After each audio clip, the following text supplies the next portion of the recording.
මාතෘකාව ලියමු නේද? නැත්නම් වීඩියෝ එක බලන අයටත් අවුලක් වෙනවනේ. ඔව්. ජනමත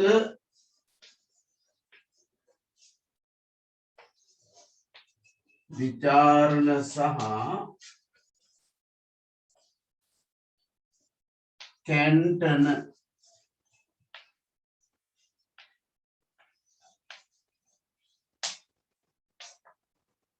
ඔව් දැන් මේ ස්විට්සර්ලන්තයේ විශේෂ ලක්ෂණයක් තමයි මේ ඍජු ප්‍රජාතන්ත්‍රවාදී උපක්‍රම කියන ඒවා බොහොම ප්‍රබල විදිහට ක්‍රියාත්මක වෙනවා. ඒ කියන්නේ ජනතාව ඍජුවම පාලනයට සම්බන්ධ කරගන්න විවිධ උපාය මාර්ග ක්‍රියාත්මක වෙනවා ස්විට්සර්ලන්තයේ තුල. විශේෂයෙන්ම නීති සම්පාදනයේදී සහ වෙනත් කාරණාවලදී මේ ඍජු ප්‍රජාතන්ත්‍රවාදී උපක්‍රම යොදා ගන්නවා. ඒ අතරේ තියෙන ප්‍රධානම එකක් තමයි මේ ජනමත විචාරණ ක්‍රමය කියලා කියන්නේ. ජනමත විචාරණය, පුනරාවර්තනය, ප්‍රාරම්භණය, ජනමත විමසුම මෙන්න මේ වගේ ක්‍රම හතරක් ලෝකයේ තුල භාවිතා කරනවා. ඒ හතරම ස්විට්සර්ලන්තයේ භාවිතයට ගන්නවා. හරි. දැන් අපි මෙතන කතා කරන්නේ ජනමත විචාරණය පිළිබඳව. විශේෂයෙන්ම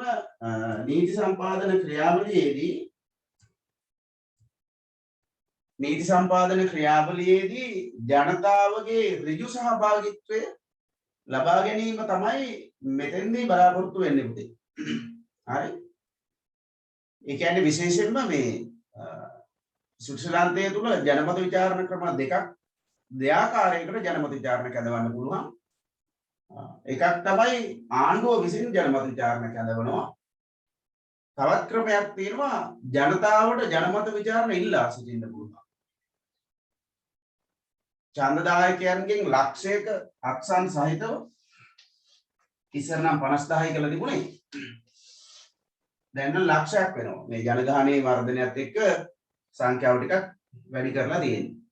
ඡන්දදායකයෝ ලක්ෂයකගේ අත්සන් සහිතව යම් කාරණයක් සම්බන්ධයෙන් ජනමත විචාරණයක් පවත්වන්න කියන ඉල්ලීමක් කෙරුවොත් අනිවාර්යයෙන්ම ජනමත විචාරණ කැදවීම සිද්ධ වෙනවා. හරි. එතකොට මේ ස්විට්සර්ලන්තයේ ජනමත විචාරණය පිළිබඳ බොහොම සරල හැඳින්වීමක් මම කෙරුවේ. ඒක නෙමෙයි අපේ මාතෘකාව. මේ ජනමත විචාරණය සම්බන්ධයෙන් කැන්ටන වලට එහෙම නැත්නම් ස්විට්සර්ලන්තයේ ප්‍රාන්ත වලට දායක වීමට අවස්ථාව ලැබෙන්නේ කවර අවස්ථාවලදීද? හරි. ඕක තමයි කතා කරන්නේ. ස්විට්සර්ලන්තයේ තුල කාරණා තුනක් සම්බන්ධයෙන් ජනමත විචාරණ කරනවා. එකක් තමයි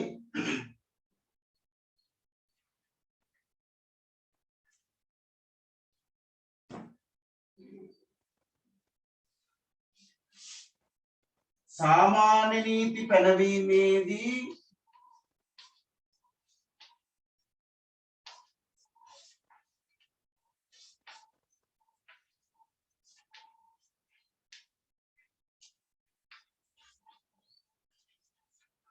ජනමත විචාරණ කරනවා. හරි. සාමාන්‍ය නීති පැනවීමේදී ජනමත විචාරණ කරනවා. දෙවෙනි එක ස්විට්සර්ලන්ත රජය විදේශ රටවල් සමග ගිවිසුම් ඇති කර ගැනීමේදී විදේශ රටවල් සමග ගිවිසුම් ඇති කර ගැනීමේදී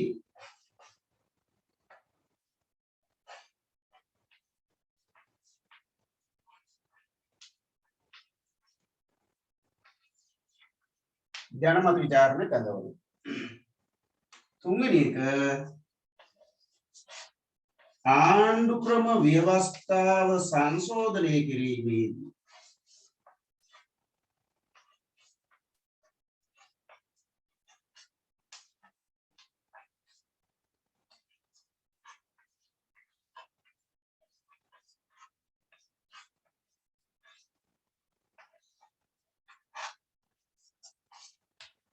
ජනමත විචාරණ කරනවා. මෙන්න මේ අවස්ථා තුන යටතේ ජනමත විචාරණ කරනවා. ඉතින් මේ අවස්ථා තුනේදීම කැන්ටන් වලට පුළුවන් සහභාගී වීමට ජනමත විචාරණය සම්බන්ධයෙන් සම්බන්ධ වීමට. මේකෙදි මේ සාමාන්‍ය නීති පැනවීමේදී නම් ආණ්ඩුවට කැමති නම් ජනමත විචාරණය කරන්න පුළුවන්. ඒ වගේම ජනතාවට පුළුවන් ජනමත විචාරණයක් ඉල්ලා සිටින්න. සාමාන්‍ය නීති පැනවීමේදී ජනමත විචාරණ කැඳවීම අනිවාර්ය සාධකයක් නෙවෙයි පුතේ. හැබැයි ආණ්ඩුවට අවශ්‍යයි කියලා හිතනවා නම් ආණ්ඩුව කල්පනා කරනවා නම් ජනමත විචාරණයක් කැඳවිය යුතුයි කියලා ආණ්ඩුවට පුළුවන් ජනමත විචාරණයක් කැඳවන්න. ඒ වගේම ජනතාව කල්පනා කරනවා නම් ජනමත විචාරණයක් කැඳවීම සුදුසුයි කියලා එහෙනම් කරන්න තියෙන්නේ ඡන්දදායකයන් ලක්ෂයකගේ අක්ෂරයෙන් යුතුව ඉල්ලීම කරන්න ඕනේ යම් නීතියක් සම්බන්ධයෙන් ඒ නීතිය සංශෝධනය කරන්න හෝ නව නීතියක් පනවන්න හෝ පවතන නීතියක් අවලංගු කරගන්න හෝ ජනමත විචාරණයක් කැඳවන්න කියලා. එහෙම ඡන්දදායකයන් ලක්ෂයකගේ අක්ෂරයෙන් යුතුව ජනමත විචාරණයක් කැඳවන්න කියන ඉල්ලීම කෙරුවොත් අනිවාර්යයෙන්ම ආණ්ඩුව බැඳී සිටිනවා ජනමත විචාරණ කැඳවන්න. එතකොට ඒ ඡන්දදායකයන් ලක්ෂයක් කැමැත්තෙන් කියන එක ඉතින් ඕනනම් එක ප්‍රාන්තයක ඡන්දදායකයන්ට පුළුවන්. හරි ඒ නිසා එතෙන්දි මේ ප්‍රාන්තවල ජීවත් වෙන ජනතාව විදිහට ජනමත විචාරණයට සම්බන්ධ වෙනවා. දෙවෙනි කාරණේ තමයි මේ කාරණා දෙක. විදේශ රටවල් සමග ගිවිසුම් ඇති කර ගැනීමේදී සහ ආණ්ඩු ක්‍රම ව්‍යවස්ථාව සංශෝධනයේදී මේ දෙකේදී ජනමත විචාරණ කැඳවීම අනිවාර්යයි. බලන්න මේ රටවල් ප්‍රජාතන්ත්‍රවාදී වෙලා තියෙන ඒක නේ. දැන් අපේ රටේ බලන්න හැම වෙලාවෙම උද්ඝෝෂණනේ. ආණ්ඩුව මොකක් හරි එකක් ගේනවා පනතක් මොකක් හරි ව්‍යවස්ථා සංශෝධනයක් ගේනවා. ඉතින් ඒවට විරෝධතාව දක්වනවා ජනතාව. ඔන්න උද්ඝෝෂණ. ඉතින් රටේ ආර්ථිකයත් බිඳ වැටෙනවා. ඒ දවස්වල රජයේ ආයතන වැඩක් නැහැ. පාරේ යන්නත් බෑ. ඒ ප්‍රශ්න ගොඩයි. හරි. හැබැයි ස්විට්සර්ලන්තයේ මිනිසුන්ට දැන් අපි හිතමුකෝ අපි මොනවාද කොළඹ වරායේ නැගෙනහිර ජැටිය ඉන්දියාවට ලබා දීම සම්බන්ධයෙන් මහා විශාල වැඩ වර්ජනයක් උද්ඝෝෂණ ව්‍යාපාරයක් පවත්වගෙන ගියා. කොයිතරම් කාලේ නාස්ති වීමක්ද? කොයිතරම් ආයතන පාඩු ලැබුවද? රජයට කොයිතරම් පාඩු ගන්නද? ස්විට්සර්ලන්තයේ මොකවත් නැහැ. යම් රටකට තමන්ගේ රටේ දේපලක් පැවරීම හෝ මොකක් හරි කරනවා නම් කෙලින්ම ජනමත විචාරණයක් ඇඳුවා. ජනතාව කැමති නම් අදාළ පැවරීම කෙරුවා. ජනතාව අකමැති නම් නොපවරා හිටියා. එච්චරයි ඉවරයි වැඩේ. හරි සිම්පල්. ලංකාවෙම නැන්නේ. ආණ්ඩුව තමයි තීරණ ගන්නේ අපේ රටේ. ඒ කියන්නේ ආණ්ඩුවේ තනි කැමැත්තට තීරණ ගන්න. දැන් අපේ රටේ පොහොර මේ ආනයනය කිරීම නැවතුණා. කෙලින්ම කාගේද කැමැත්තද? ජනාධිපතිවරයාගේ තනි කැමැත්තට තමයි තීරණ ගන්න. එතකොට බලන්න එහෙනේ රටේ ජනතාවට ඒක කොයි විදිහට බලපානවද? රටේ ජනතාව ඒකට දක්වන ප්‍රතිචාරය මොකද? ඒ මොකවත් බලන්නේ නැහැ. ඉතින් ස්විට්සර්ලන්තයේ වගේ රටක එවැනි තීරණයක් ගන්නව නම් කෙලින්ම ජනමත විචාරණයක් කරනවා. ජනතාවගේ කැමැත්ත විමසනවා. පොහොර ආනයනයට කැමතිද? අහන ප්‍රශ්න ඉච්චරයි. දැන් ඔයාලා එතකොට හැම එකටම මෙහෙම ජනමත විචාරණ තියන්න පුළුවන්ද කියලා? හැම එකටම තියන්න ගියාම ලංකාවගේ රටට අමාරුයි තමයි. නමුත් වැදගත්ම තීරණ ගැනීමේදීවත් අඩුම තරම නේ මැතිවරණය මේ අඩුම තරම මේ ඒ කියන්නේ මේ මැතිවරණයක ස්වරූපයක ජනමත විචාරණයක් නැතුව අඩුම තරමේ ජනතාවගේ මත විමසුමක් කරන්න පුළුවන්. එහෙමවත් කරන්නේ නැහැ. ගොවියන්ගේ අදහස් ටික ගොවි සම්මේලන ටික කැඳවලා අදහස් ටික අහන්න තිබුණා. අපි මෙහෙම එකක් කරන්න යනවා. ඔබ මොකක්ද ඒකට දක්වන ප්‍රතිචාරය කියලා. අපේ රටේ එහෙම නැහැ. අපේ රටේ හැම වෙලාවෙම ආණ්ඩුවේ තනි කැමැත්තට තමයි සියලු දේ කරන්නේ. මම දැක්කා දැන් පෙරේදා පත්තරයක තියෙනවා ලංකාදීප හැරි මොකේ හරි කෘෂිකර්ම අමාත්‍යාංශයේ ලේකම්වරයා මහාචාර්යවරයෙක් එයා කියනවා ජනාධිපතිවරයාට රසායනික පොහොර ආනයනය නැවැත්වීමට උපදෙස් දීම ජනාධිපතිවරයා මුලා කිරීමක් වැරදි උපදෙස් දීමක් කියලා. මේ කෘෂිකර්ම අමාත්‍යාංශයේ ලේකම්වරයා කියන්නේ. ඉතින් එතකොට එතෙන්ට යන්න ඕනේ නැහැ. මේ රටවල් වල නම් කෙලින්ම ජනතාවගේ අදහස් ගන්න ක්‍රම තියෙනවා. හරි. ඉතින් අපේ රටේ එවැනි ප්‍රශ්න වලට හේතුව ජනතාවගේ අදහස් විමසන්නේ නැතුව ආණ්ඩුව හිතුවක්කාරීව තීරණ ගැනීමට පෙළඹෙන්නේ. හැබැයි ස්විට්සර්ලන්තයේ එහෙම බෑ. වෙනත් රටවල් සමග ගිවිසුම් ඇති කර ගන්නවා නම් හෝ ආණ්ඩු ක්‍රම ව්‍යවස්ථාව සංශෝධනය කරනවා නම් අනිවාර්යයෙන්ම ජනමත විචාරණ කැදවි අනිවාර්යයි. එතකොට ජනතාවගේ කැමැත්ත අකමැත්ත ප්‍රකාශ වෙනෝනේ කිසි ප්‍රශ්නයක් නැහැ. එතකොට උද්ඝෝෂණ ආරම්භන මොනවත් නැහැ නේද? හරි. එතකොට මෙන්න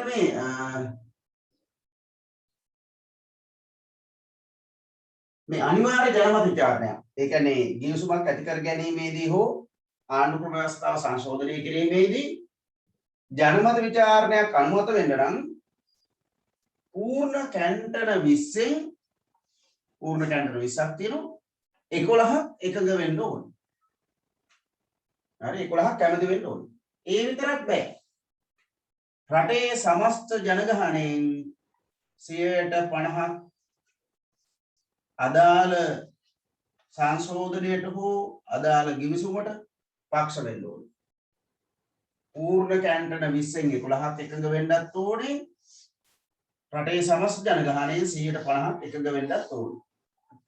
ඉතින් ඔන්න ඔය ක්‍රම දෙක හරහා ස්විට්සර්ලන්තයේ ජනමත විචාරණ වලට කැන්ටන සහභාගී වෙනවා. ඒ කියන්නේ ඍජුව සහභාගී නොවුනත් වක්‍රාකාරයෙන් සහභාගී වෙනවා.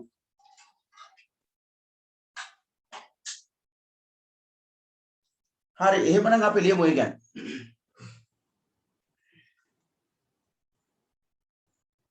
ලියන්න. ස්විට්සර්ලන්තයේ තුල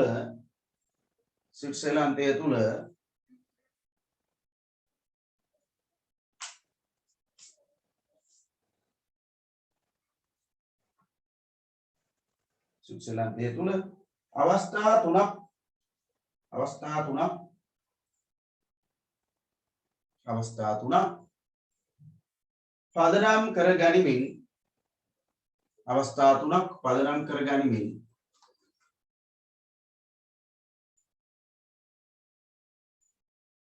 ජනමත විචාරණ කැඳවීම සිදුවේ.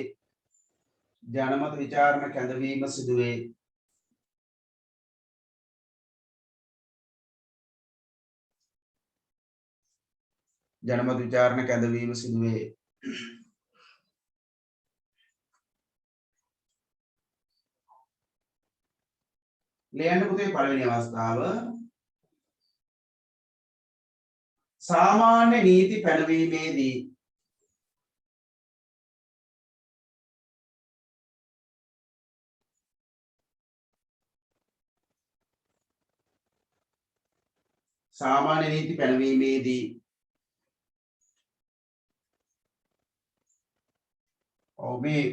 මේ සාමාන්‍ය නීති පැනවීමේදී ඡන්දදායකයන් ලක්ෂයකගේ අත්සරින් යුතුව ඉදිරිපත් කරන ඉල්ලීමක් මත ජනමත විචාරණ කැඳවන්න පුළුවන්. ඒ වගේම තව එකක් තිබුණා ඒක මට කියන්න අමතක වුණා ඔයාලට. ඒ තමයි ප්‍රාන්ත පූර්ණ කැන්ටන 20න් 8ක් ඉල්ලා සිටියෝ. ඒ ජනමත විචාරණයක් කැඳවන්න පුළුවන්. හරි. ඔව් පළවෙනි එක සාමාන්‍ය නීති පැනවීමේදී දෙවෙනි එක ආණ්ඩු ක්‍රම ව්‍යවස්ථාව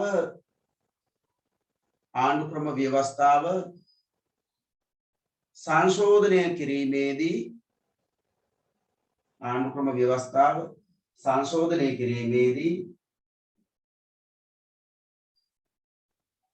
තුන්වෙනි එක ජාත්‍යන්තර ගිවිසුම් වලට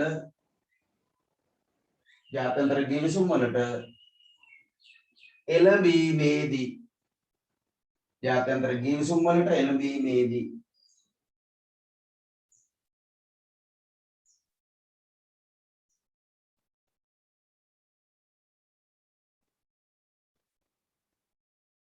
හරි එතකොට ඊළඟ ඡේදයෙන් ලියන්න ස්විට්සර්ලන්තයේ ජනමත විචාරණ පවත්වන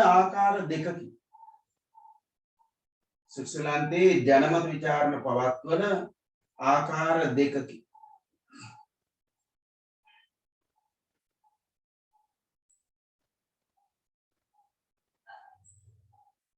ලියන පළවෙනි එක පුතේ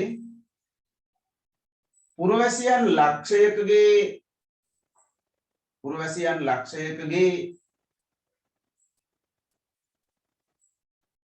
අත්සන් සහිතව පුරවැසියන් ලක්ෂයකගේ අත්සන් සහිතව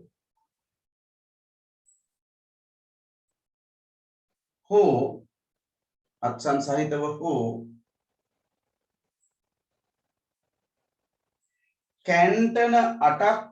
කැන්ටන 8ක්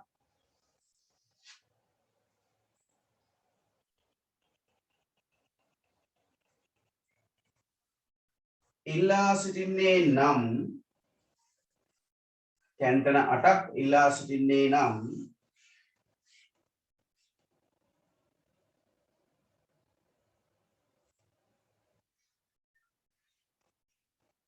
සාමාන්‍ය නීති පැනවීමට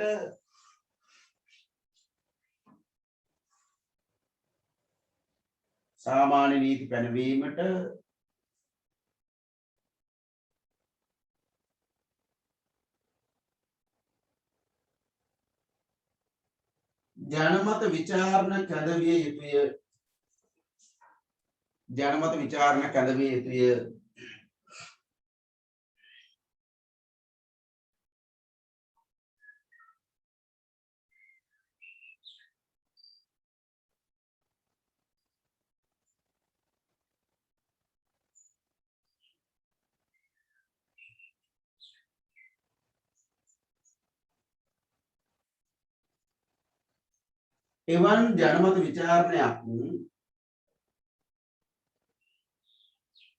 එවන් ජනමත විචාරණයක්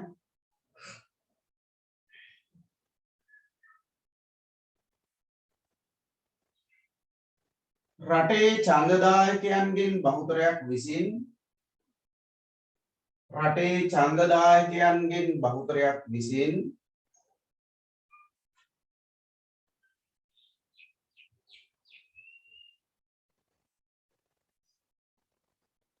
අනුමත කරන්නේ නම්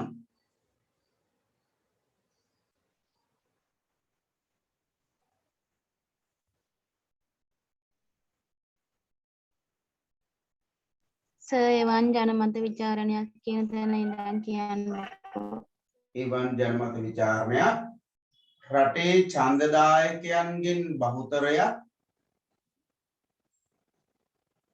අනුමත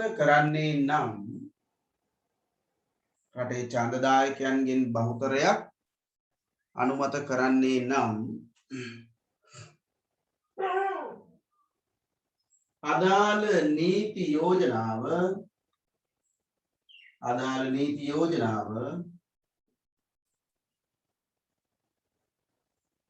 සම්මත වේ.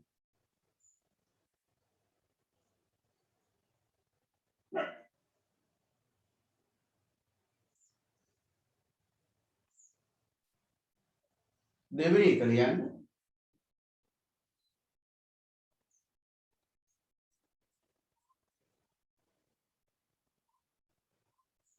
දෙවෙනි කාරණය ආණ්ඩුක්‍රම ව්‍යවස්ථාව සංශෝධනය කිරීමේදී හෝ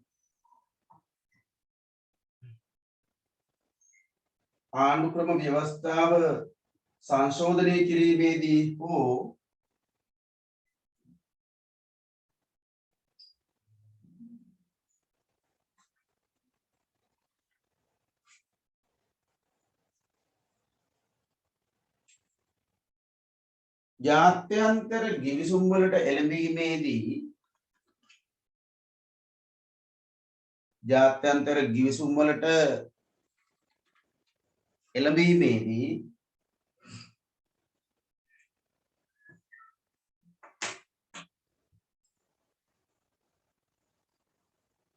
ජනමත විචාරණ කැඳවීම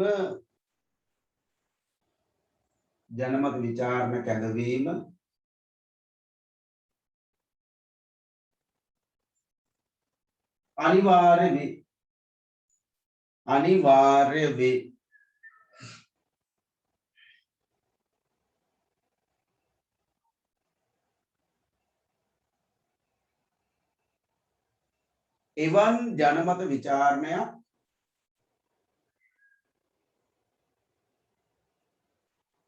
එවන් ජනමත විචාරණයක්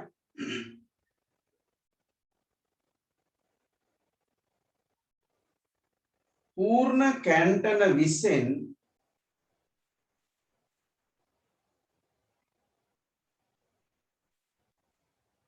පූර්ණ කැන්ටන 11 පූර්ණ කැන්ටන 11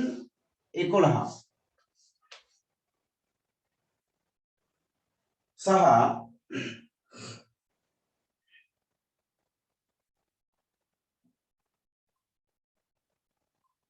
රටේ සමස්ත ඡන්දදායකයන්ගෙන්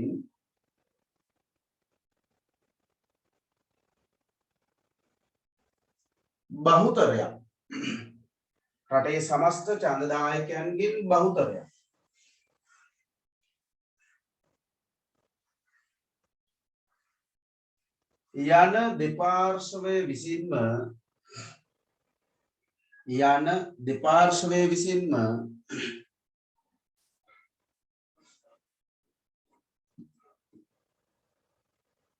යන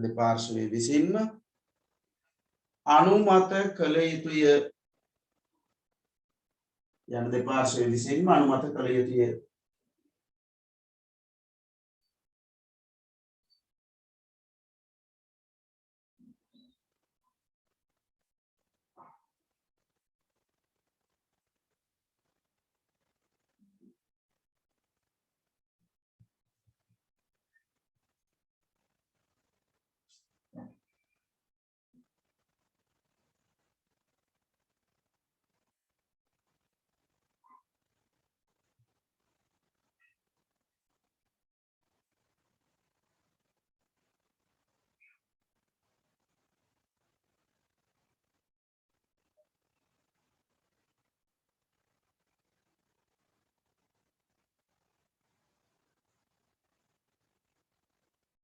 හරි ඔය තමයි ජනමත විචාරණ ක්‍රමය සම්බන්ධයෙන් කැන්ටනවල මැදිහත් වීම.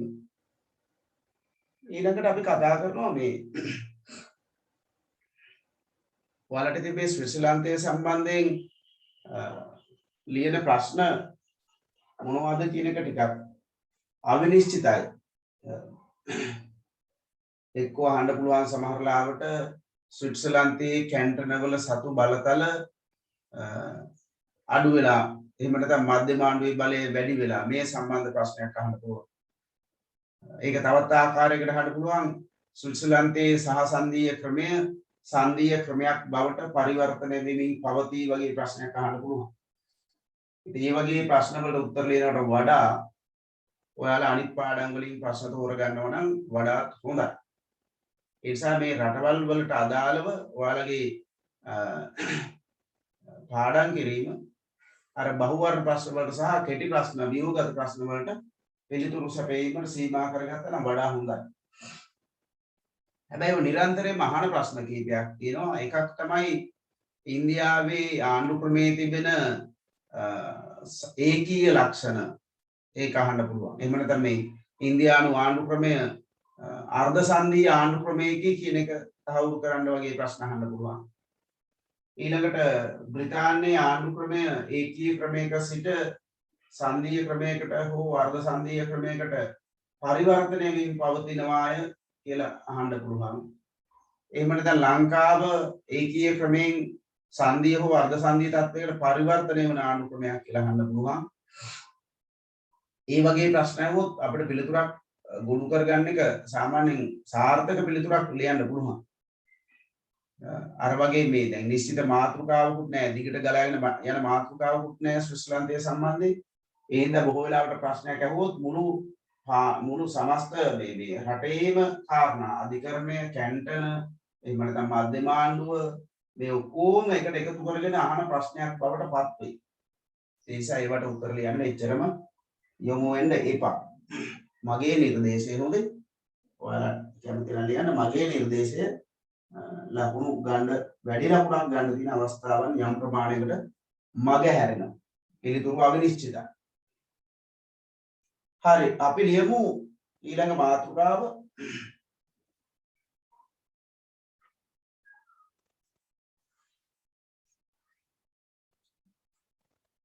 සම්මුති බද්ධ සම්මුති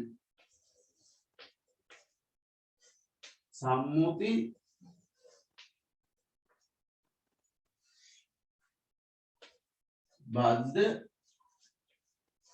ප්‍රජාතන්ත්‍රවාදය සහ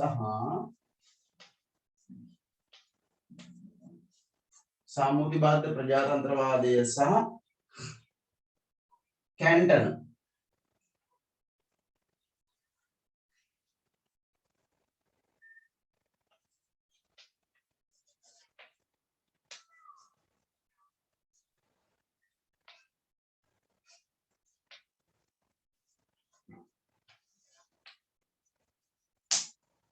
සම්මුතිබද්ධ ප්‍රජාතන්ත්‍රවාදය සහ කැන්ටන්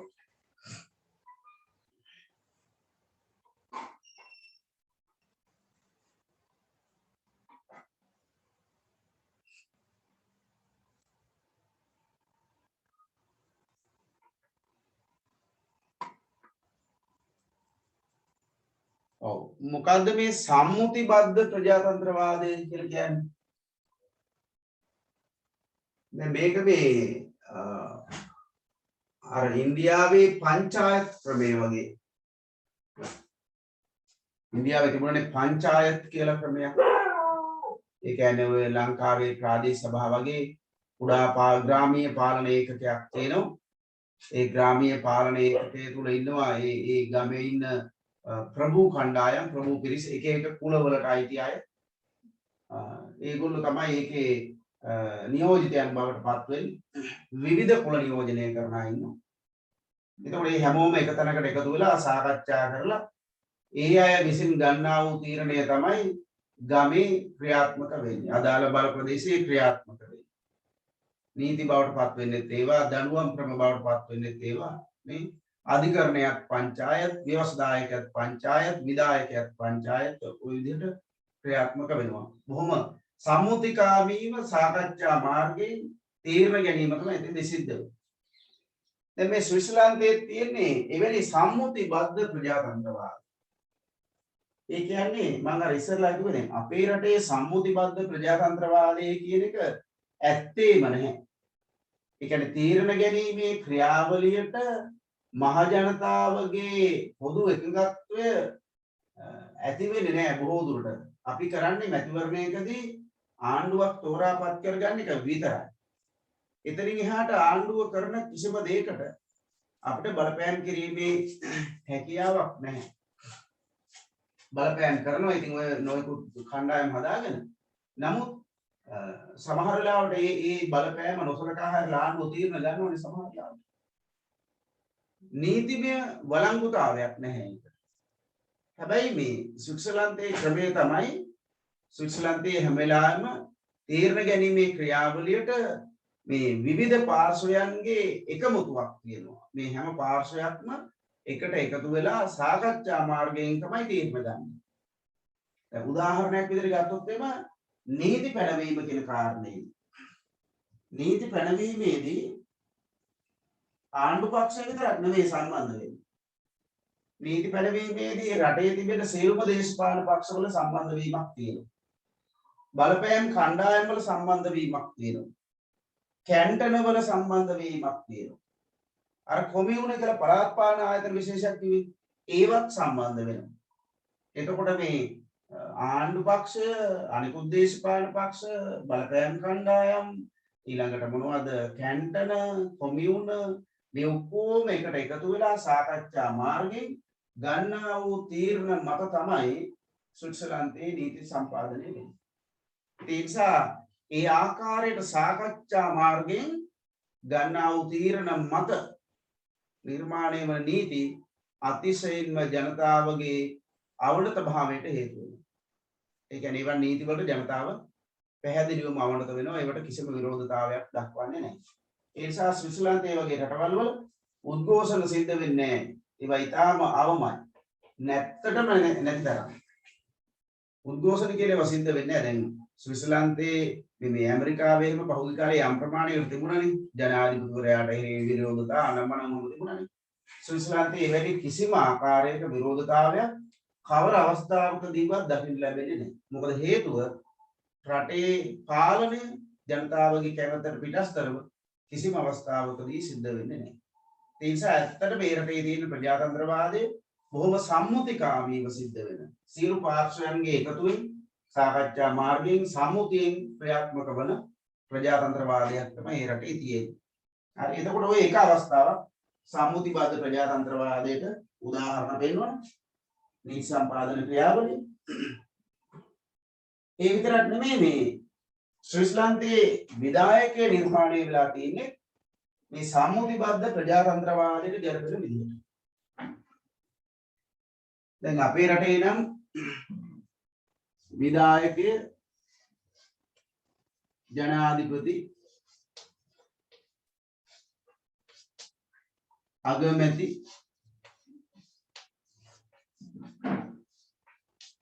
අමාත්‍ය මණ්ඩලය ඔහොම ඉන්නවනේ. එතකොට මේ අය බොහෝ වෙලාවට එකම දේශපාලන පක්ෂයක් නියෝජනය කරනවා. ජනාධිපති අගමැති ඇමතිවරු ඔක්කොම එකම දේශපාලන පක්ෂයයි.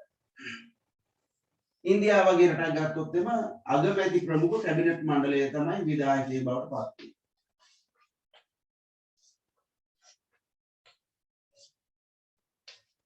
ඒකත් බොහෝ වෙලාවට දේශපාලන පක්ෂ එකක් හෝ කීපයක් එකතුලා ඒක මතයක් දරන කණ්ඩායමක් විදිහට ක්‍රියාත්මක වෙනවා. ඇමරිකාවේ විධායකයෙකු බවට පත් වෙන්නේ ජනාධිපතිවරයා පමණයි.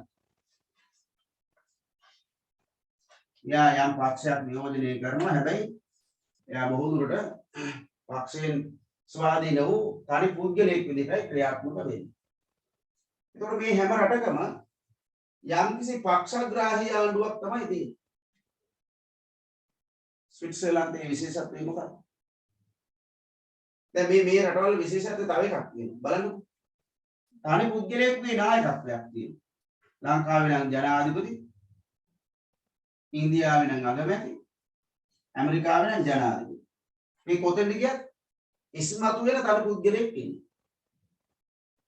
ස්විට්සර්ලන්තයේ විශේෂත්වය තමයි මෙවැනි විධායකයක් නැහැ. ජනාධිපතිවරයෙකුත් නැහැ, අගමැතිවරයෙකුත් නැහැ, ඇමති මණ්ඩලයකුත් නැහැ. ස්විට්සර්ලන්තයේ විධායකයේ වශයෙන් තියෙන්නේ පුතේ සාමූහික මණ්ඩලයක්. සාමූහික විධායකයක් තියෙන්නේ. සාමූහික මණ්ඩලයක්. නැත්නම් සාමූහික විධායකය.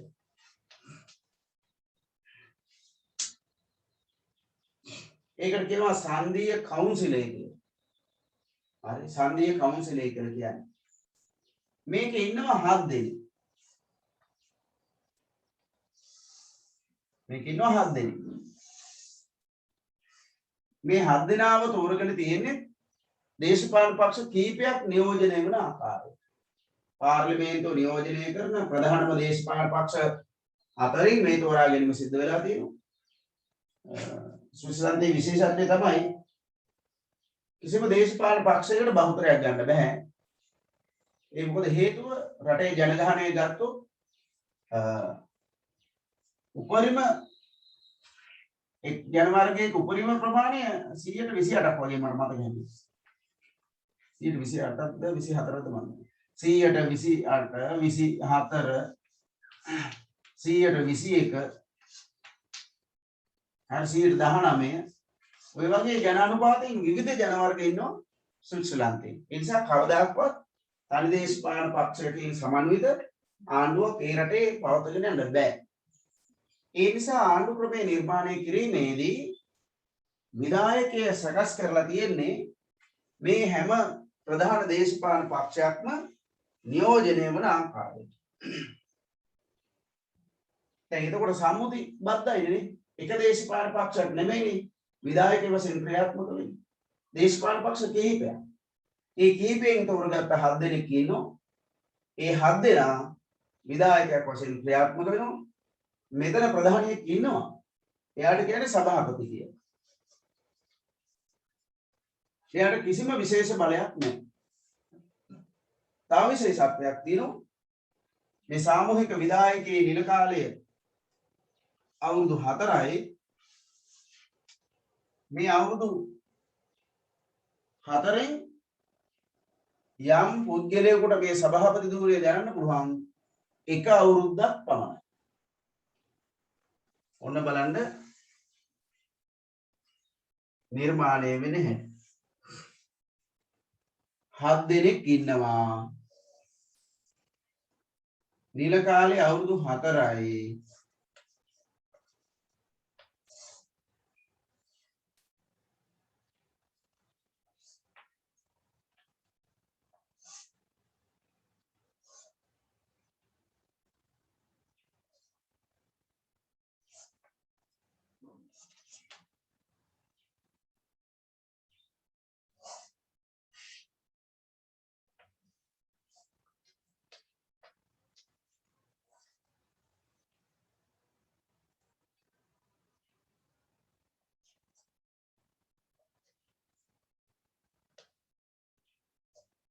ඔන්න වෙන දෙයක්. අවුරුදු 4යි. ඔක්කොම ඉන්නේ 7 දෙනයි. හොඳේ. මෙහෙම බෙදමුකෝ කාලය. ඔන්න දැන් අපි කාලය බෙදුවා.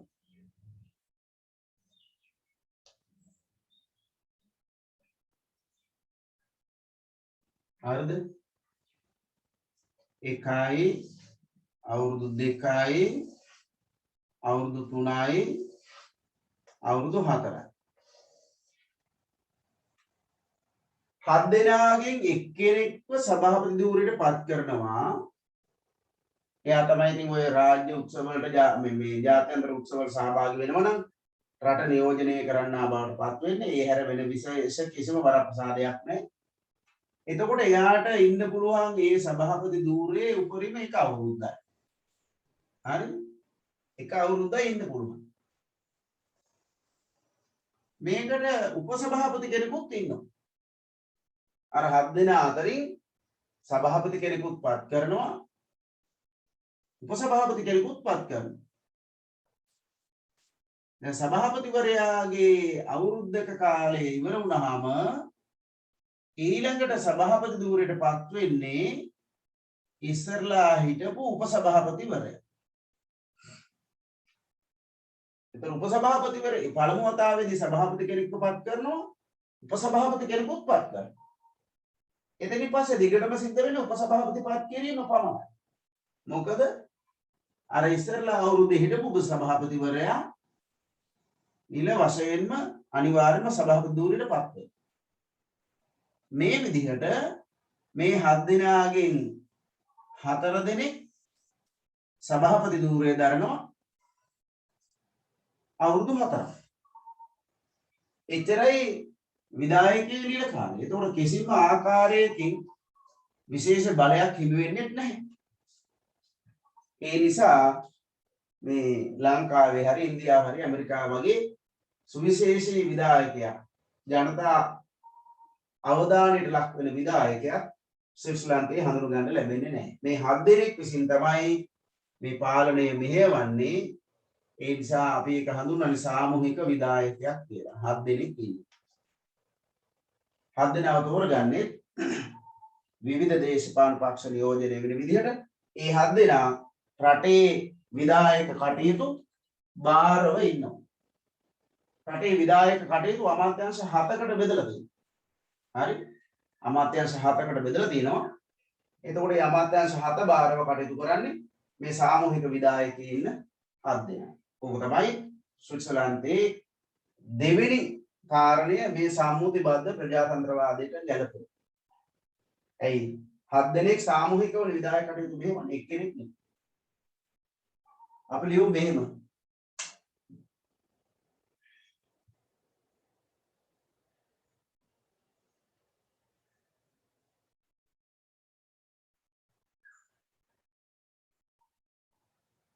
ඔව් ලියන්න. ස්විට්සර්ලන්තයේ සංධීය පාලනයට අදාළ ස්විට්සර්ලන්තයේ සංධීය පාලනයට අදාළ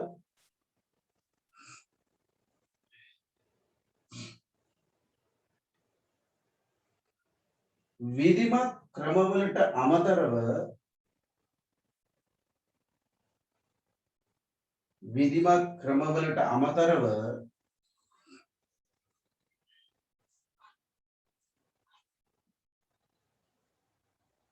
මධ්‍යමාණ්ඩුවේ කටයුතු වලට සහභාගී වීමට මධ්‍යමාණ්ඩුවේ කටයුතු වලට සහභාගී වීමට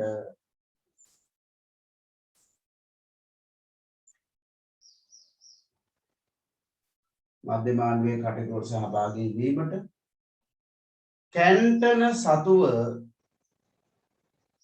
කැන්ටන සතුව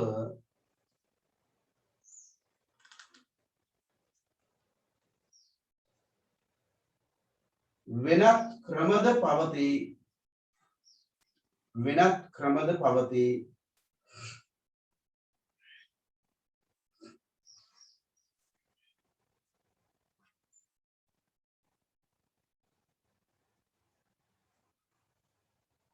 එයින්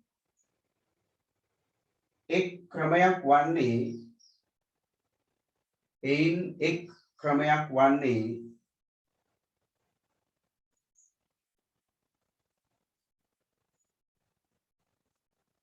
සම්මුතිබද්ධ ප්‍රජාතන්ත්‍රවාදයයි.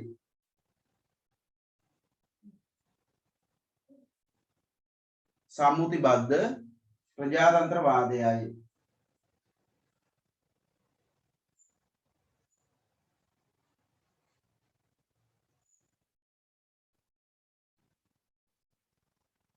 එයින් අදහස්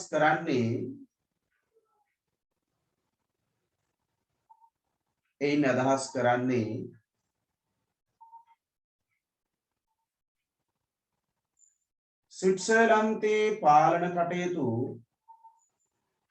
ස්විට්සර්ලන්තයේ පාලන කටයුතු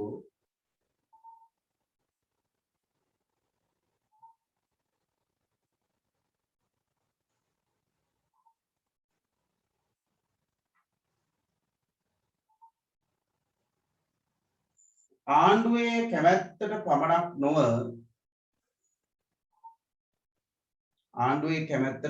නොව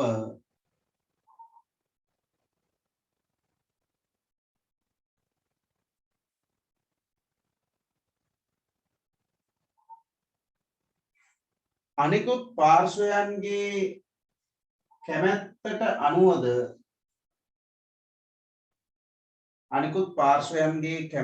අනුවද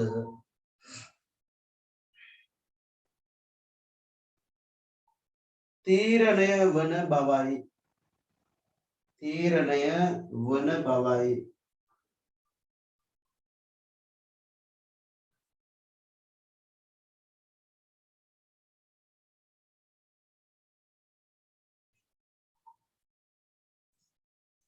එය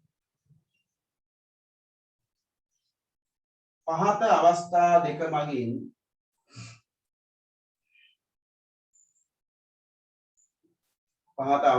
දෙක මගින් හඳුනාගත හැකිය.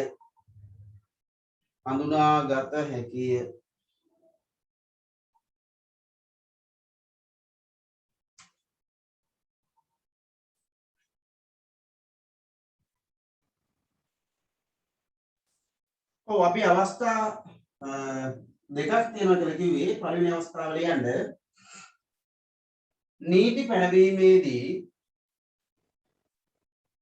නීති පැනවීමේදී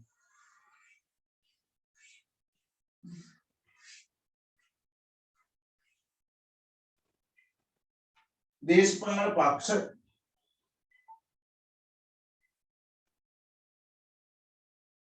බලපෑම් කණ්ඩායම්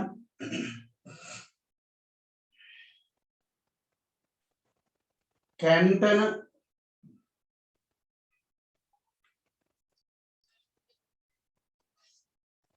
කොමියුන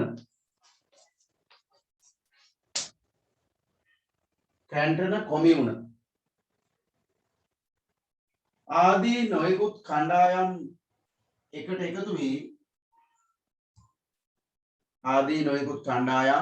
එකතු වී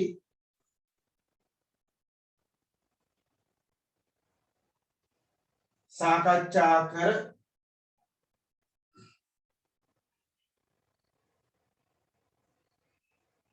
එකඟතාවයන්ට පැමිණීමෙන් පසු එකඟතාවයන්ට පැමිණීමෙන් පසු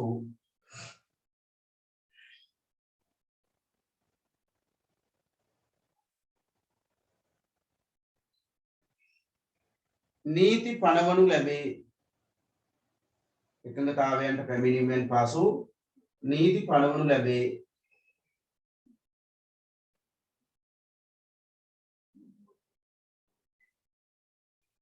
දෙවෙනි අවස්ථාව ලියන්න පුතේ. ස්විට්සර්ලන්ත විධායකයද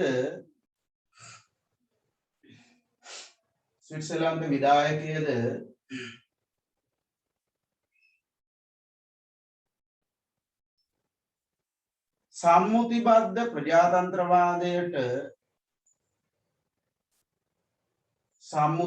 ප්‍රජාතන්ත්‍රවාදයට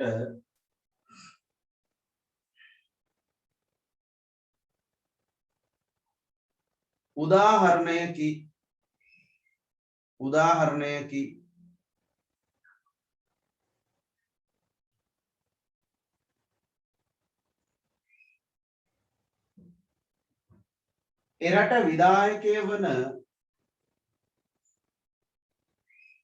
එරට විධායකය වන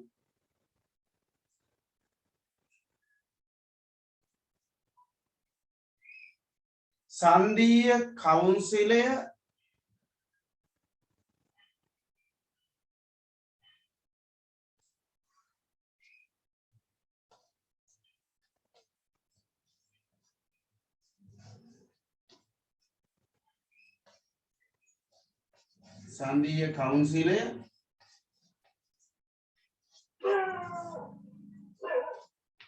Alera Federal Council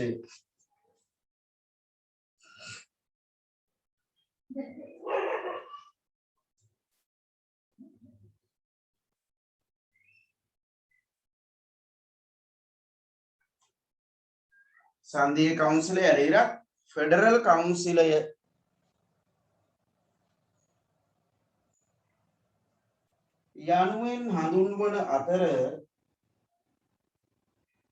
යනුවෙන් හඳුන්වන අතර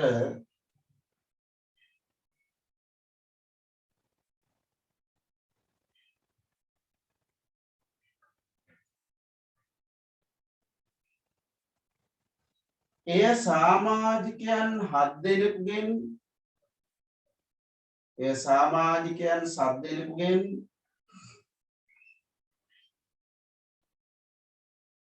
සමන්විත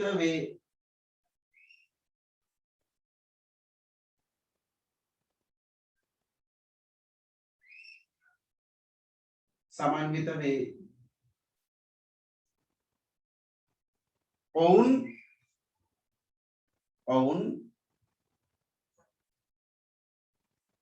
ස්විට්සර්ලන්තයේ ව්‍යවස්ථාදායකය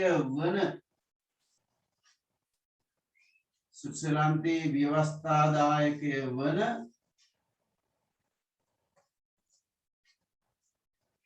සංධීය සභාවේ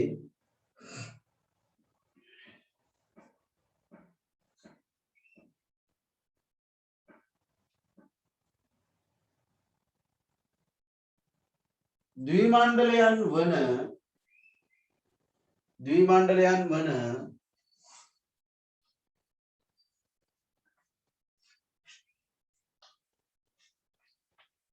ජාතික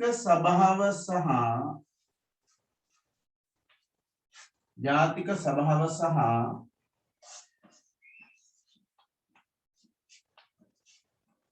රාජ්‍ය සභාව ජාතික සභාව සහ රාජ්‍ය සභාව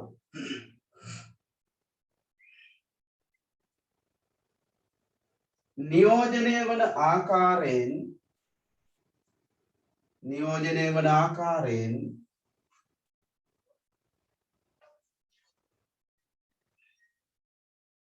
තෝරා ගනියි.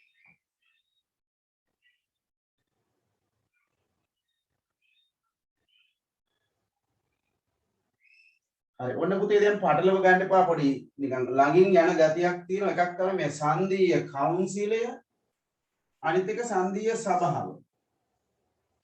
සංදීය කවුන්සිලය නැත්නම් ෆෙඩරල් කවුන්සිලය. ඒ කියන්නේ විධායකයට. සංදීය සභාව කියන්නේ ව්‍යවස්ථාදායකයට.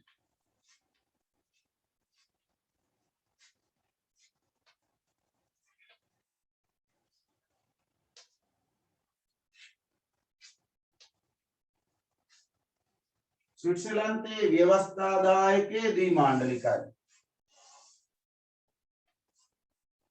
පළමු මණ්ඩලය ජාතික සභාව කියනවා. ඒකේ ඉන්නවා සමාජිකයෝ 200යි. නිල කාලය අවුරුදු 4යි. සමස්ත රටම නියෝජනය වන ආකාරයට ප්‍රාන්ත මට්ටමින් මේ 200 දෙනාව තෝරගන්න. රාජ්‍ය සභාව සමාජිකයන් 46 දෙනෙකුගෙන් සමන්විතයි. එතකොට මේ 46 දෙනා තෝරගෙන තියෙන්නේ පූර්ණ කැන්ටර් වලින් දෙන්න ගානේ 40යි අර්ධ කැන්ටර් වලින් එක්කෙනා ගානේ 6 දෙනා. මොකමයි 46 තීරණලා තියෙන්නේ. මේ ආයතන දෙකේම නියෝජිතයන්ව තෝරගන්නේ ජනතා ඡන්දයෙන්. ජනතාව විසින් තෝරගන්නේ. වෙන රටවල වගේ නාමකරණයෙන් පත් කරන්නේ නැහැ. දෙකේම නිල කාලය අවුරුදු 4යි.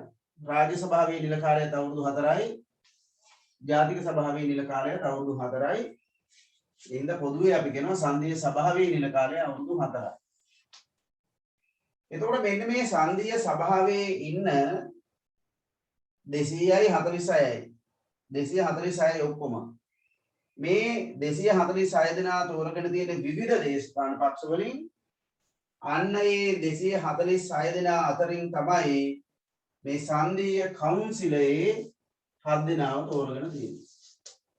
එක දේශපාලන පක්ෂයකින් නෙමෙයි විවිධ දේශපාලන පක්ෂ නියෝජනය වන ආකාරයටයි මේ 7 දෙනාව තෝරගෙන තියෙන්නේ. ඒ නිසා ලෝකයේ වෙනත් රටවල් වල වගේ ස්විට්සර්ලන්තයේ ආණ්ඩු පක්ෂයේ විපක්ෂය කියලා දෙකක් නැහැ. ආණ්ඩුවත් එකයි විපක්ෂයත් එකයි. හරි?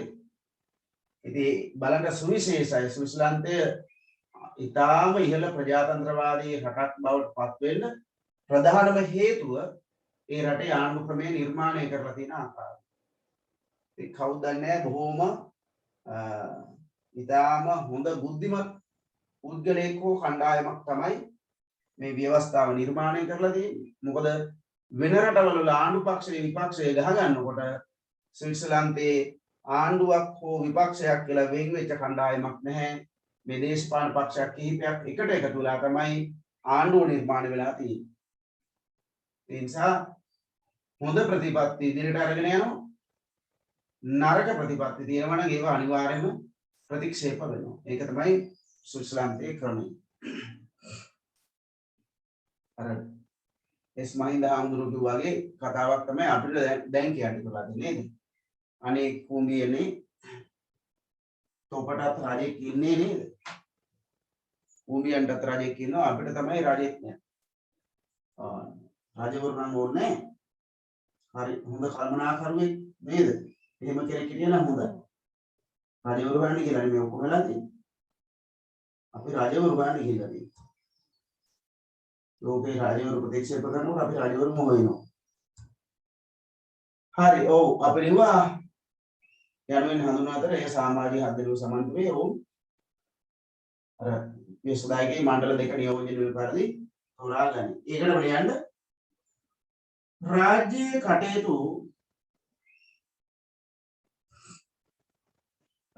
කටයුතු අංශ 7කට බෙදා ඇති අතර රාජ්‍ය කටයුතු අංශ 7කට බෙදා ඇති අතර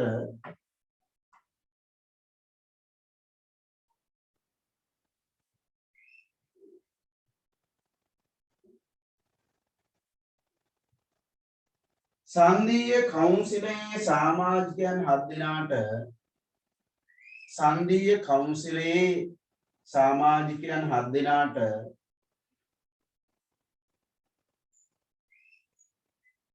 ඒවා බාර කර ඇත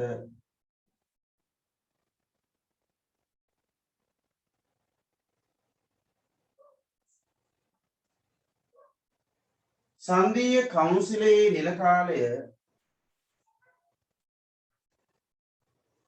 සංදීය කවුන්සිලේ නිල කාලය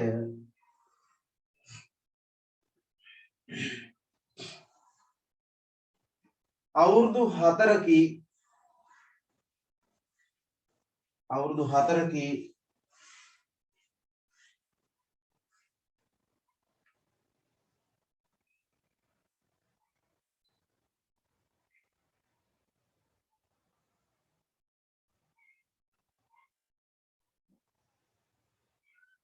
ඊට සභාපතිවරයෙක් වන අතර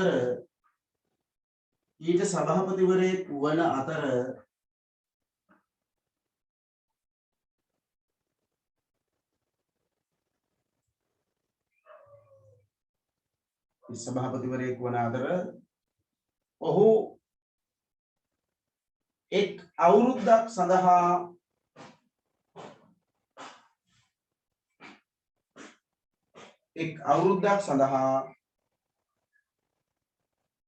තෝරාපත් කර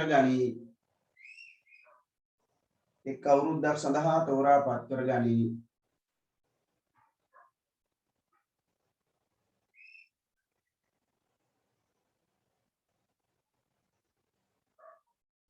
ඒ අනුව අවුරුදු 4ට සභාපතිවරුන් 4 දෙනෙක් සිටි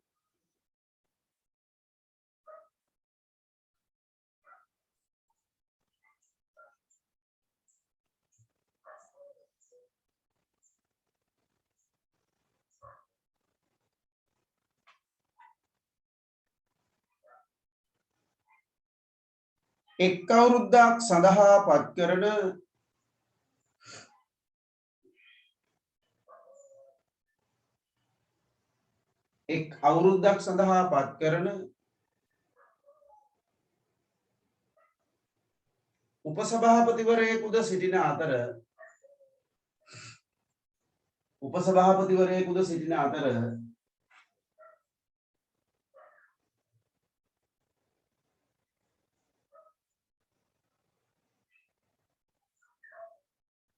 ඔහු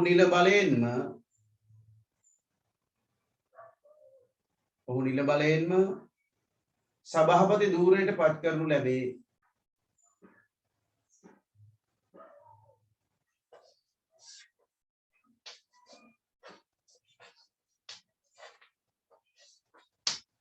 ඒ කියන්නේ උපසභාපතිවරයා එක අවුරුද්දක කාලයකට සඳහා පත් කරන්නේ. අවුරුද්දයි උපසභාපති තනතුරේ ඉන්නේ. සභාපතිවරයා ඉන්නේ අවුරුද්දයි. සභාපතිගේ කාලයත් අවුරුද්දයි. ඉන්න සභාපතිවරයාගේ අවුරුද්ද අවසන් වුණාට පස්සේ එයා ඉවත් වෙනවා. ඊට පස්සේ උපසභාපතිවරයා සභාපති තැනට එනවා. ඒ කියන්නේ සභාපති උපසභාපති දෙන්නම එකටපත් කරන්නේ. එතකොට දෙන්නාගේම නිල කාලයේ අවුරුද්ද අවසන් වෙන්නේ ඒකට. උපසභාපතිවරයාගේ නිල කාලයේ අවුරුද්ද ඉවරච්ච ගමන් එයා යනවා සභාපති තනතුරට. එතන උපසභාපති කෙනෙක්ව පත් කරනවා. එයාගේ අවුරුද්ද වුණාම ආයෙත් එයාව මෙතෙන්ට පත් කරනවා. මේ විදිහට අවුරුදු 4ක් සභාපතිවරු අලුත් වෙනවා. උපසභාපතිවරු අලුත් වෙනවා.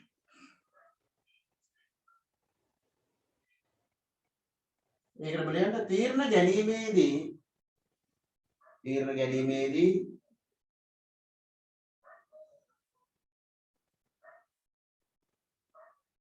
බහුතර කැමැත්ත මත තීරණ ගන්නා අතර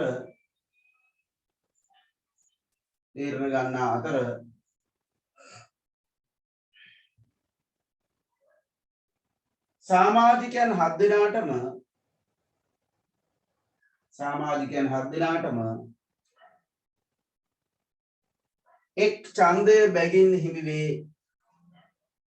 එක් ඡන්දය බැගින් හිමි වේ.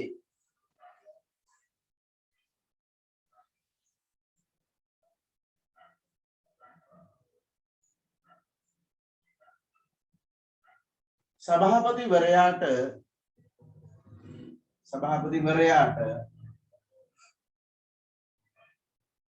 විශේෂ බලයක් නැත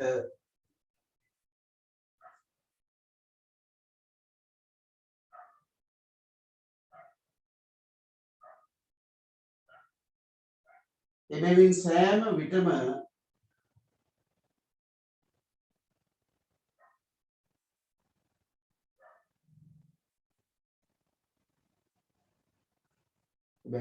විටම සාමූහිකව තීරණ ගැනීමට සිදු වේ.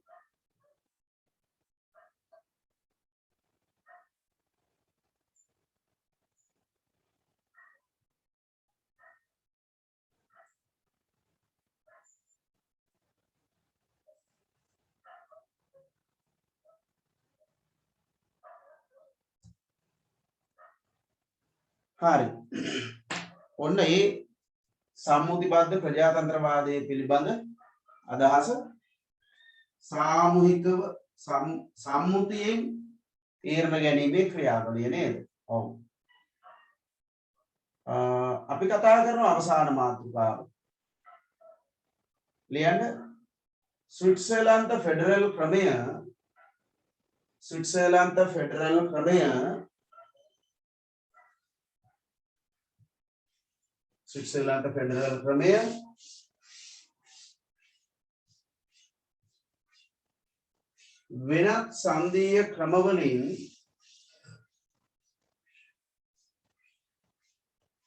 වෙනත්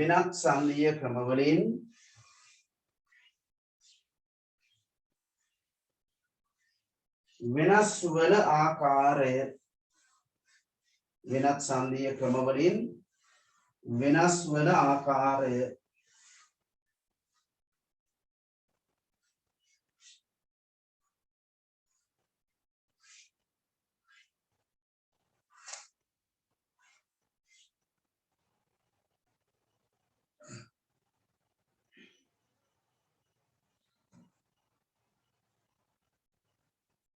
ඔන්න එක වෙනසක් තමයි පුතේ ලෝකයේ වෙනත් සංදීය ක්‍රමවල කරලා තියෙන්නේ ස්තර දෙකක් අතරේ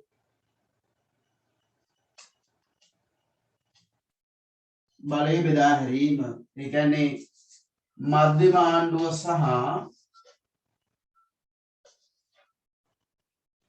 ප්‍රාන්ත ආණ්ඩුව අතර රාජ්‍ය බලය බෙදා හැරීම තමයි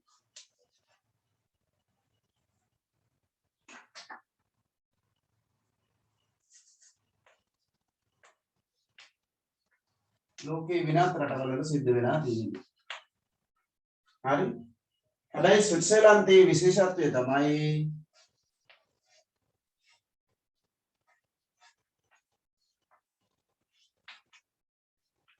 ආණ්ඩු ක්‍රම ව්‍යවස්ථාවෙන්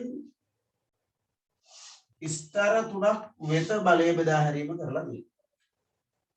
ලෝකේ වෙනත් රටවල වල මධ්‍යම ආණ්ඩුව සහ ප්‍රාන්ත ආණ්ඩුව අතරේ බලය බෙදා හරිනකොට ස්විට්සර්ලන්තයේ මධ්‍යම ආණ්ඩුව කැන්ටන කියන්නේ ප්‍රාන්ත කොමියුන කියලා කියන්නේ ප්‍රාදේශීය පාලන ඒකක. මෙන්න මේ විදිහේ පාලන ඒකක තුනක් වෙත නැත්නම් පාලන ස්තර තුනක් වෙත රාජ්‍ය බලය බෙදා හැරීම කරලා තියෙනවා. ඒ කියන්නේ ආණ්ඩු ක්‍රම ව්‍යවස්ථාවෙන්ම මධ්‍යම රජය සතු බලතල තියෙනවා, කැන්ටන සතු බලතල තියෙනවා, කොමියුන සතු බලතල තියෙනවා. කොමියුන සතු බලතල තීරණය කරන්නේ කැන්ටන වුණාට ඒවා ව්‍යවස්ථාවේ අන්තර්ගත වෙනවා. කොමියුන වලට දීලා තියෙන බලතල නැවත අත්පත් කරගන්න කැන්ටන වලට බලයක් නැහැ. අපි ලියන ගමන් කතා කරමු. ලියන්න ඡේදයකින් මෙහෙම ලෝකයේ වෙනත් ෆෙඩරල් ආණ්ඩුක්‍රමයන්ට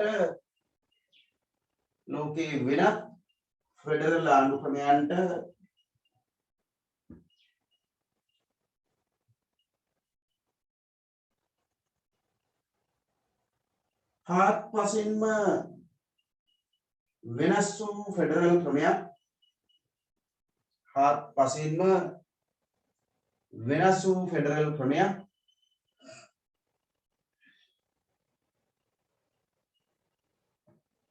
ස්විට්සර්ලන්තය තුළ ක්‍රියාත්මක වේ.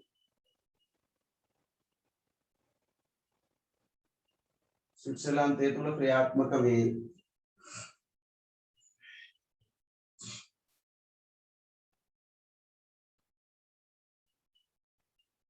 එම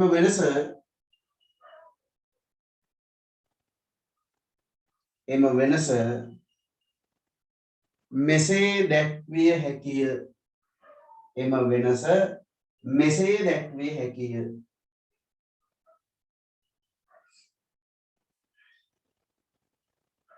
කාරණයක් වශයෙන් ලියා ගන්න තරු ලකුණක් හරි මොකක් හරි දාගෙන ලොව බොහෝ ෆෙඩරල් ව්‍යවස්ථාවන් මගින්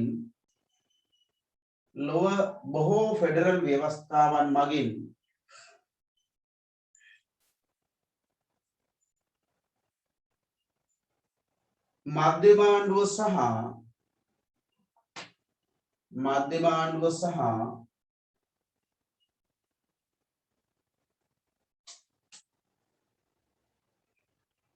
ප්‍රාන්ත ආණ්ඩු අතරේ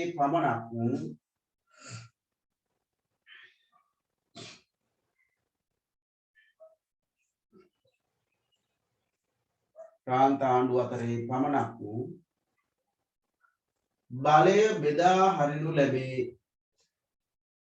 බලය බෙදා හරිනු ලැබේ.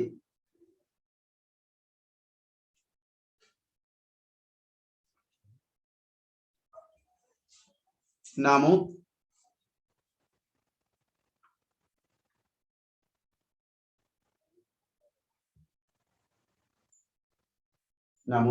ස්විට්සර්ලන්තය තුළ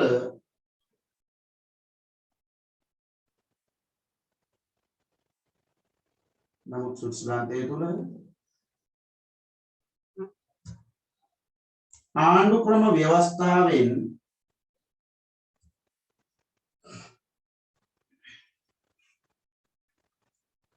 කාරණා වශයෙන් ලියන්න පහළට පළවෙනි එක මධ්‍යම ආණ්ඩුව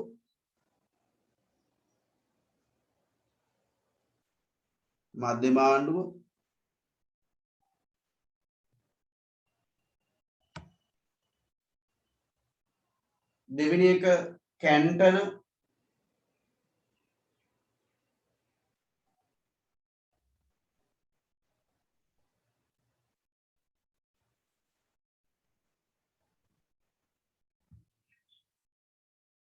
හරි මධ්‍යම ආණ්ඩුව පළවෙනි එක මධ්‍යම ආණ්ඩුව දෙවෙනි එක කැන්ටන තුන්වෙනි එක කොමියුන වරහන් ඇතුළේ ලියා ගන්න ප්‍රාදේශීය ආණ්ඩුව කියලා.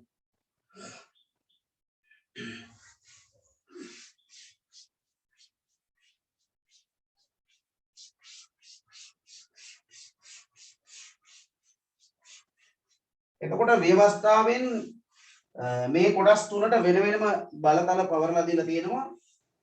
ඒව ටික ලියා ගන්න මෙන්න මේ විදිහට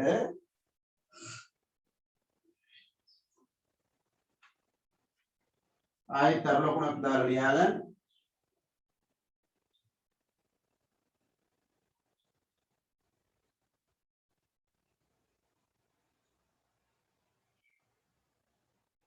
අතන ලිව්වේ නමුත් ස්විට්සර්ලන්ත ව්‍යවස්ථාවෙන් කියලා කාරණා තුනක්ද? ඔව් එහෙමනේ ඒක අවසන් කරලා නැහැනේ. ස්විට්සර්ලන්ත ව්‍යවස්ථාවෙන් මධ්‍යම ආණ්ඩුව කැන්ටන කොමියුන යනුවෙන් ස්තර තුනක් අතරේ එහෙම කියන්නේ යනුවෙන් ස්තර තුනක් අතරේ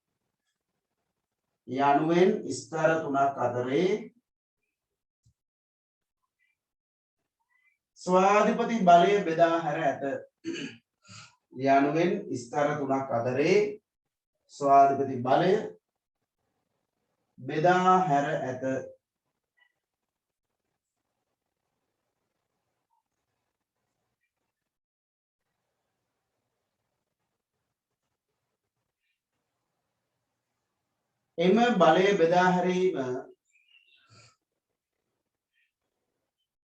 එම බලය බෙදා හැරීම පහත ආකාරයෙන් සිදු කර ඇත.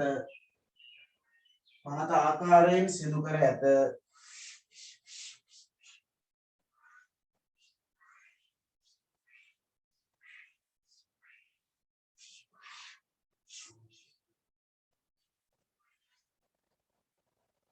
පළවෙනි එක ලියන්න.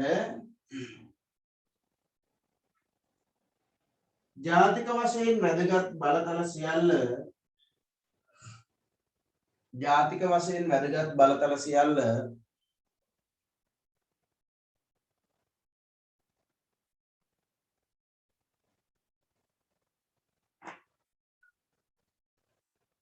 මධ්‍යම ආණ්ඩුව වෙත පවරා ඇත.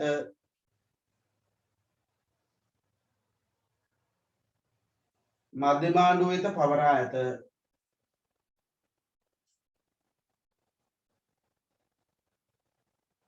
ඒවට නිදසුන් ලියන්න. හමුදාව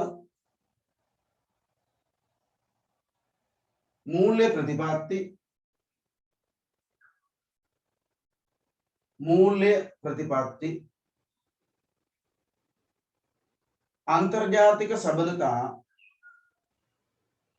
අන්තර්ජාතික සබඳතා කමාදදා ලියන්න.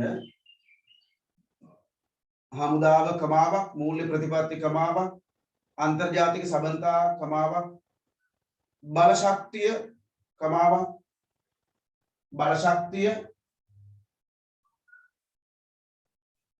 පරිසරය යටිතල පහසුකම්.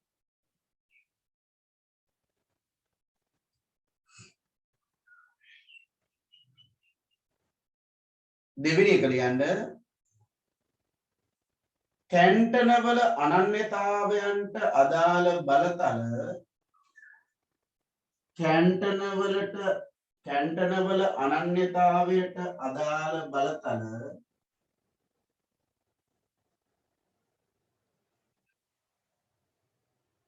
කැන්ටනවල අනන්‍යතාවයන්ට අදාළ බලතල කැන්ටන වෙත පවරා ඇත.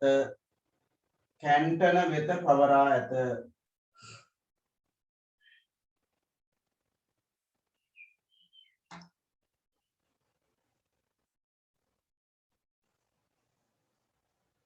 නිදසුන් ලියන්න. සංස්කෘතිය, භාෂාව, අධ්‍යාපනය හා ආගම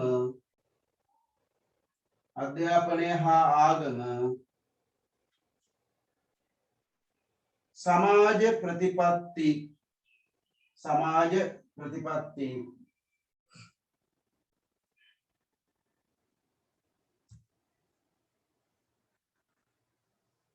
තුන්වෙනි එක ලියන්න.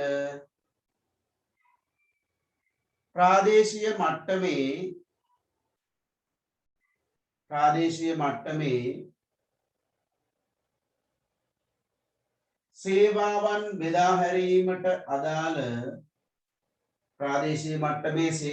බෙදා හැරීමට අදාළ බලය ප්‍රාදේශීය මට්ටමේ සේවාවන් බෙදා හැරීමට අදාළ බලය කොමියුන හෙවත්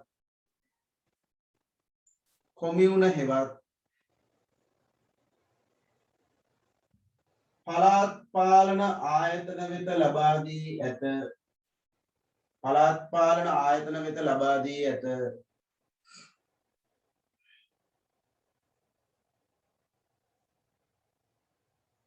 නිදසුන් ලියන්න. ප්‍රාදේශීය මංමාවත් ගොඩනැගීම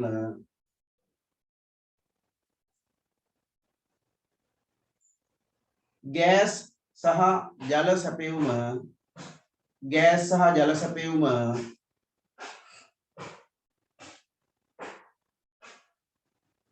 අපවහන සේවා අපද්‍රව්‍ය අපවහන සේවා ඩ්‍රේනේජ් නේද?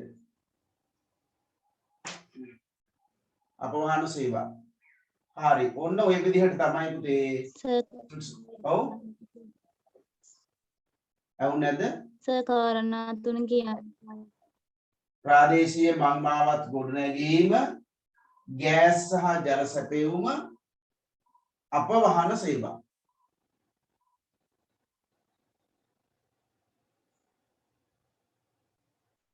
ප්‍රාදේශීය මංමාවත් ගොඩනැගීම, ගෑස් සහ ජල සැපයුම, අපවහන සේවා උදාහරණ කිව්වේ. හරි. දැන් ඔන්න ඔය විදිහට තමයි ස්විට්සර්ලන්තයේ පාලන ඒකක නැත්නම් ස්තර තුනක් වෙත ආණ්ඩු ක්‍රම ව්‍යවස්ථාවෙන්ම බලය බෙදා හැරීම කරලා තියෙනවා.